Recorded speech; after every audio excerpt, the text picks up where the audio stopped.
এগুলো তো আপনারা দেখতে পাচ্ছেন প্রকাশ হয়েছে বলে, অপ্রকাশিত কয়টা আপনারা জানেন? এখানে এটা হলো আপনাদের পত্রিকার সাংবাদিকতার মানে একাডেমিক ভাষায় যে এটা হচ্ছে বরফের মতো, উপরে যে অল্প ভাসে নিচে বেশি থাকে। তো এটা আপনারা কয়টা জানেন?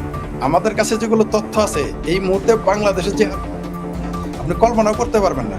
হিন্দু মেয়েদের জন্য মানে তাদেরকে ট্যাক্স দিতে হচ্ছে ওয়ান কাইন্ড অফ।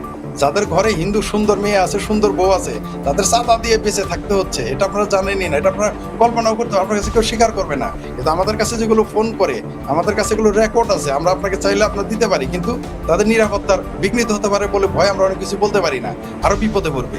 বাংলাদেশে এখানে শুধুমাত্র সংখ্যালঘুরা না, যারা আওয়ামী লীগের পক্ষে, মুক্তিযুদ্ধের পক্ষে শক্তি, তারাই তাদের ঘরে মেয়েরাই ঠিক থাকতে পারতেছে না। আর সনাতনীরা ঠিক থাকতে পারবে? এটা যারা বলে তারা বোকার স্বর্গে বাস করছে অথবা অত মিথ্যা কথা বলতেছে। আপনি দেখেন তাদের হাসিটা, দেখেন তাদের দাঁতের চেহারাটা, দেখেন তারা তাকে এইভাবে অত্যাচার, নির্যাতন, নিপীড়ন, অপমান, অপদস্থ করতেছে, তারা কত খুশি আপনি এটা দেখেন। আর জামাতের কথা যেটা বললেন, বাংলাদেশের জামাতের প্রত্যেকটা কর্মী হিন্দুদের কতটুকু ঘৃণা করে সেটা আপনারা কল্পনা করতে পারবেন না। বাংলাদেশের মুসলমানরা যদি ধরেন 100%-এর মধ্যে 80% ঘৃণা করে হিন্দুদের, তাহলে জামাতেরা সেখানে 180% বেশি ঘৃণা করবে। ভারতকে তারা ভারতের নাম নিলে উজু করতে চায়, তারা হিন্দুদের নাম নিলে উজু করতে চায়, এগুলো আপনারা বুঝতে পারবেন না। এটা আমরা বাংলাদেশের মুসলমান পরিবার থেকে উঠে আসছে, আমরা জানি যে এই পরিবারে কি। আর এখন এটা কিন্তু এই পরিবেশটা ছিল না, গত 30 বছর আস্তে আস্তে আস্তে আস্তে এইভাবে নিয়ে আসছে। এর পিছনে কিন্তু রয়েছে পাকিস্তান, এর পিছনে রয়েছে মধ্যপ্রাচ্যের কিছু দেশ, এর পিছনে রয়েছে তুরস্ক, এর পিছনে রয়েছে মুসলিম ব্রাদারহুড, এর পিছনে রয়েছে মালয়েশিয়ার কিছু অর্থ। আরেকটা কথা বলি, প্রথম হলো সরাসরি সরকারি ফান্ড আছে। আমাদের বাংলাদেশের নৌ মুসলিমদের টাকা দেওয়ার জন্য একটা ধর্ম মন্ত্রণালয়ে প্রতি বছর তাদের টাকা দেওয়া হয়। এটা আমি, কেউ যদি বলতে পারতেছে, কেউ হয়তো বলবে আপনাকে, যেমন আপনাদের পশ্চিমবঙ্গের হয়তো এটা ধারণা নেই, আপনাদের হয়তো বলবে যে এটা বিভ্রান্ত করে। আপনি যান বাংলাদেশের ধর্ম মন্ত্রণালয় কি ওয়েবসাইটে ঢুকেন, বাংলাদেশের ধর্ম মন্ত্রণালয় কি খোঁজ নেন নৌ মুসলিমদের জন্য টাকা দেওয়া হয় কিনা। সরাসরি সরকারি ফান্ড, এটা আজকে না, এটা বহুদিন যাবতীয় চলে আসতেছে। এগুলো আমি টাকা দিতে নিজের চোখে দেখেছি, আমি দেখেছি মানে আমি লাইন ধরে নিতে দেখেছি টাকা হিন্দুদের, আমি দেখেছি। এবং তারা কারা, আমি নাম চাইলে আমি বলে দিতে পারি কারা নিয়েছে, কারা দিয়ে এই টাকাটা নেয়। বাংলাদেশে যে সমস্ত হিন্দুদেরকে সেটা ছলে বলে কৌশলে জোর করে হোক, কাপড় হোক, ভয় দেখিয়ে হোক, বা বিয়ের প্রলুব্ধ করে যাদের নৌ মুসলিম বানানো হয় তাদেরকে টাকাটা হিন্দুদের দেওয়া হয় সরাসরি, প্রতি বছরই দেয়। এটা তো নতুন কিছু না, এটা ফান্ডই আছে, নৌ মুসলিম ফান্ড। যে একটা মানুষ মুসলমান হচ্ছে, সরকার তাকে টাকা দেবে। এছাড়া এটা গেল সরকারি। এছাড়া ব্যক্তিগতভাবে বাংলাদেশের মানুষ নৌ মুসলিম হলে টাকা দেয়, তারা মনে করে বেচতে যাবে, একেবারে বিনা হিসেবে তারা বেচতে চলে যাবে, এটা তারা বিশ্বাস করে। আর মধ্যপ্রাচ্য থেকে টাকার বন্যা আসে, মানে এই ফান্ডের ব্যাপারে। মাদ্রাসা আপনি দেখবেন, বাংলাদেশে যে মাদ্রাসাটা কালকে সবে মাত্র খাস জমিতে, এরা তো বেশিরভাগ খাস জমিতে যায়, অবৈধ জমি দখল করে, খাস জমিতে শুধু ইটটা ফেলবে, পরের দিন দেখবেন যে পাকা হয়ে গেছে, এক মাসেই দেখবেন বিল্ডিং হয়ে গেছে একতলা, পরের বছর দেখবেন 5 তলা হয়ে গেছে। এই টাকাগুলো কোথা থেকে আসে? নিশ্চয়ই টাকা বাংলাদেশের মানুষ দ্বারা। বাংলাদেশের মানুষের এত রোজগার নাই, এত তাদের অর্থনৈতিক অবস্থা এত ভালো না যে ঘরে ঘরে তারা গলিতে গলিতে তারা মসজিদ মাদ্রাসা বানাবে, সব টাকা তারা দিবে, এত সস্তা না তো। এই টাকাগুলো আসে মধ্যপ্রাচ্য থেকে। মধ্যপ্রাচ্য থেকে তারা কি বলে জানেন?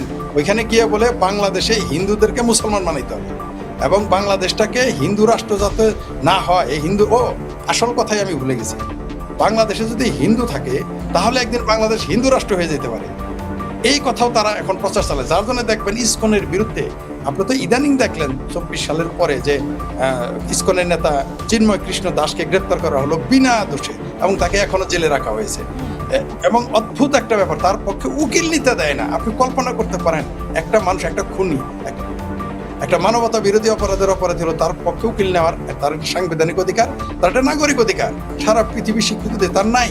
তার পক্ষে কোনো উকিল নিয়োগ দিতে দেবে না, প্রকাশ্য হুমকি দিয়েছে, আপনারা জানেন। এইখানে আরেকটা কারণ হলো যে হিন্দুদের যদি রাখে তাহলে দেশটা হিন্দু রাষ্ট্র হয়ে যেতে পারে।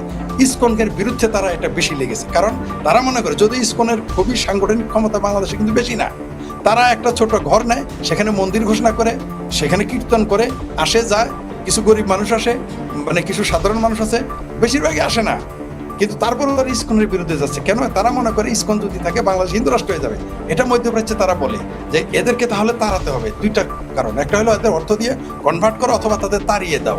সেই জন্য দেখবেন বাংলাদেশে 71 সালে 26% বা 25% সংখ্যালঘু বা হিন্দু বা সংখ্যালঘু ছিল, এখন কেন 8%? কেন এখন 8%? এই প্রশ্নটা কেউ করে না। সারা পৃথিবীতে যেখানে মুসলিম অধ্যুষিত দেশ দেখবেন সেখানে কখনোই সংখ্যালঘুরা বাড়ে না, কিন্তু সারা পৃথিবীতে যেখানে মুসলমানরা সংখ্যালঘু সেখানে কিন্তু তাদের বৃদ্ধি পায়।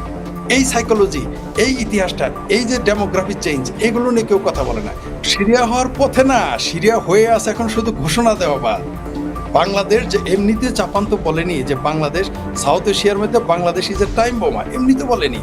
আমরা এটা 15 বছর যাবৎ বলে আসতেছি যে বাংলাদেশ কিন্তু একদিন ধীরে ধীরে, আমরা তখন সিরিয়া বলিনি, আমরা বলেছিলাম যে আফগানিস্তানে পরিণত হবে, সতর্ক থাকবে। এটা তো সেই বাংলাদেশ যেখানে প্রকাশ্য স্লোগান দিয়েছে আমরা হব তালেবান, বাংলা হবে আফগান। আমি দেখেছি লাখো মানুষ এই স্লোগান দিয়েছে, লাখো, এমন ছোট 10 বছর বাচ্চা থেকে শুরু করে 60-70 বছরের বৃদ্ধ স্লোগান দিয়েছে আমরা হব তালেবান, বাংলা হবে আফগান। এটা তো নতুন কিছু, এটা তো এমন না যেটা আমি আপনাকে গোপনে বলতেছি, এটা বাংলাদেশের সবাই জানে। লাখো মানুষ মিছিল করেছে, কে দেখেনি বলতে পারবে তারা? আর এখানে আপনি যে সেনার কথা বললেন, সেনাবাহিনী তো এগুলো আস্কারা দিচ্ছে, সেনাবাহিনী তো এর সাথে জড়িত। সেনাবাহিনীর ভিতরে ব্রাদারহুডের লোক রয়েছে, you believe it or not. সেনাবাহিনীর ভিতরে মুসলিম ব্রাদারহুডের লোক রয়েছে, সেনাবাহিনীর ভিতরে হিজবুত তাহরির এবং হিজবুত তাহরির নামে একটা নিষিদ্ধ সংগঠন আছে, তাদের লোক রয়েছে এই সেনাবাহিনীতে। তা না হলে বাংলাদেশের ডাউস আকৃতির পোস্টার কিভাবে ক্যান্টনমেন্টের আশেপাশে লাগানো থাকে? যে দলটা, যে ইসলামী দলটা নিষিদ্ধ, হিজবুত তাহরির, তার পোস্টার কিভাবে ক্যান্টনমেন্টের দেয়ালে লাগানো থাকে আমাকে বুঝিয়ে বলেন। আমি নিজে ক্যান্টনমেন্টের ভিতরে দেখেছি, সেখানে লেখা থাকে, গাছের ভিতরে তার কাটাতে লেখা থাকে লা ইলাহা ইল্লাল্লাহ, তারপর আলহামদুলিল্লাহ, সুবহানাল্লাহ, এগুলো লেখা থাকে। আপনি কল্পনা করতে পারেন ক্যান্টনমেন্ট হলো সবচেয়ে সংরক্ষিত এলাকা, সেখানে কিভাবে আপনি এগুলো লিখে রাখলেন? লিখে না, গাছের ভিতরে পেরেক মেরে এগুলো লিখে রাখে। গাছে, আমারও বলতেছি, গাছে পেরেক মেরে লিখে রাখে। তবে কোথায় জানেন?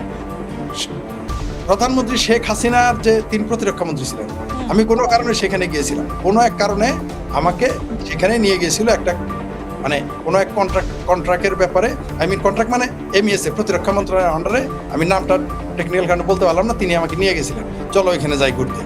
আমাকে নিয়ে গেছে, আমি গেলাম। সেখানে গিয়ে আমি যেখানে যাই আমি তো চোখ কান খোলা রাখি।